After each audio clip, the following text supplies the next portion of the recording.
స్వేచ్ఛ లేదు, న్యాయం లేదు, అన్యాయమే రాజ్యమేలుతుంది.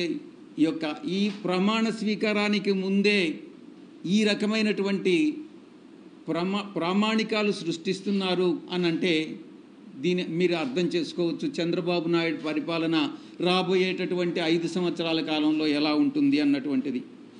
కనీసం ఫిర్యాదు చేస్తామన్నా కూడా దాడి చేయించుకొని దాడి జరిగిన తర్వాత గాయాలకి గురై ఆ తర్వాత కూడా ఫిర్యాదు చేస్తామని అంటే అధికారులు భయపడుతున్నటువంటి పరిస్థితి ఫిర్యాదు తీసుకునేదానికి.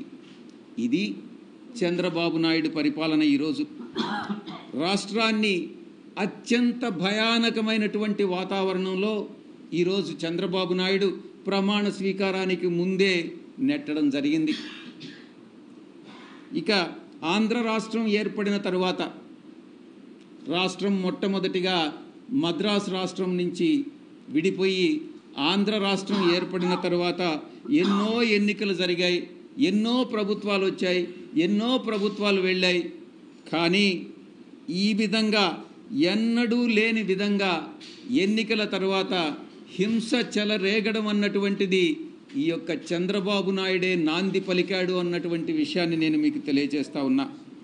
ఎన్నికల కోడ్ వచ్చిన తర్వాత వైఎస్ఆర్ కాంగ్రెస్ పార్టీయే లక్ష్యంగా, పార్టీ శ్రేణులే లక్ష్యంగా కొనసాగినటువంటి దాడులు ఎన్నికల ఫలితాల తర్వాత కూడా కొనసాగాయన్నటువంటి విషయం మీ అందరికీ కూడా తెలుసు. వైఎస్ఆర్ కాంగ్రెస్ పార్టీ కార్యకర్తలని, వాళ్ళ ఆస్తులని, కుటుంబ సభ్యులని లక్ష్యంగా చేసుకుని టీడీపీ ముఠాలు, టీడీపీ గుండాలు ఈరోజు రాష్ట్రంలో స్వైర్య విహారం చేస్తూ ఉన్నాయన్నటువంటి విషయం మనం గమనించుకోవాలి. ప్రభుత్వం అంటే గుండాగిరి అని చెప్పొచ్చు. టీడీపీ కార్యకర్తలా మీరు గుండాలా అని మేము ప్రశ్నిస్తూ ఉన్నాం. మీరు అడగొచ్చు, ప్రభుత్వం ఇంకా ప్రమాణ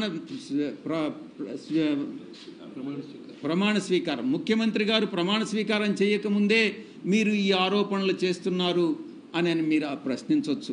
నేను ఒకటే సమాధానం చెప్తా ఉన్నా, ఉద్దేశపూర్వకంగా చంద్రబాబు నాయుడు ప్రమాణ స్వీకారానికి ముందే ఈ యొక్క హింసను ప్రేరేపించాడు అనేటటువంటి విషయంలో ఎటువంటి సందేహం లేదు.